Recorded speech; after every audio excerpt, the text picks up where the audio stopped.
जय श्री वाहेगुरु जी। सिंधु संगम माचिस मीडिया में तव्हांजो स्वागत आहे। हीअ ख़बर बिलासपुर जी आहे। बिलासपुर जेका संस्कार धानी चई वेंदी आहे ऐं हाई कोर्ट ठहण खां पोइ न्याय धानी चई वञे थी। छत्तीसगढ़ जी हृदय स्थली में बिलासपुर, जंहिंजी जीवन धारा आहे अरपा नदी।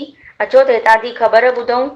परम सत्कार योग जुगो जुग अटल यारी पातशाही धन धन श्री गुरु ग्रंथ साहिब जी महाराज जी पावन हुजूरी में गुरु प्रेमी परिवार महेश पमनानी जेके सरकंडा जा मुखी आहिनि, उन्हनि जे घर ॾाढे हर्षोल्लास सां चालीहे साहिब महोत्सव जो समापन ॾींहुं मनायो वियो, जंहिंमें सुबुह जो 11 खां 1 वॻे ताईं भाई साहब कुंदन डोडवानी, रितू डोडवानी ऐं यश डोडवानीअ गुरुबाणी कथा कीर्तन सां संगत खे निहाल कयूं, जंहिंमें वॾी संख्या में शहर मां ऐं ॿियुनि जॻहियुनि मां आयल गुरु प्रेमी साध संगत कथा कीर्तन जो आनंद वरितो।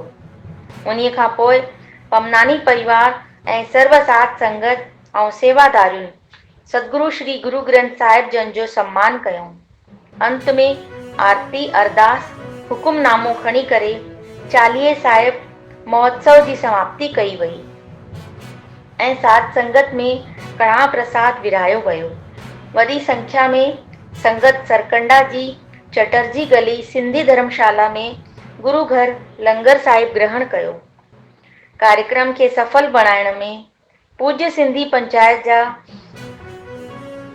महेश पमनानी, डीडी आहूजा, शंकर मनचंदा, राजेश दुसेजा, अमृत सिदारा, रूपवानी जी, हरीश भागवानी, महेश दुलानी, कुंदन डोडवानी, यश डोडवानी, राजा भाई, विजय दुसेजा, मनोहर पमनानी, रितू डोडवानी, चंदा माखीजा, पार्वती कुंदनानी ऐं साध संगत वॾी संख्या में शहरवासियुनि जो सहयोग रहियो।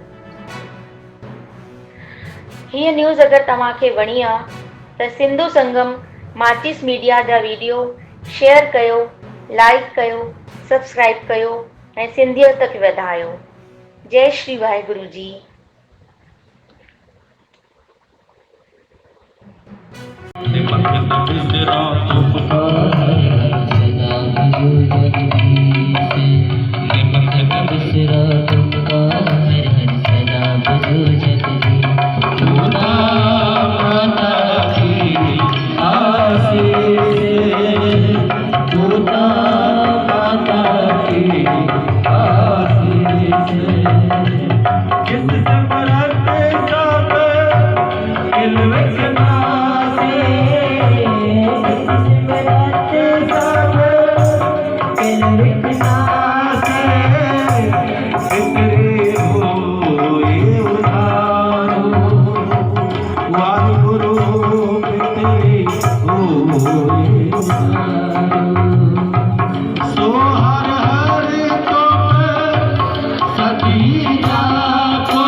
करते पवन करते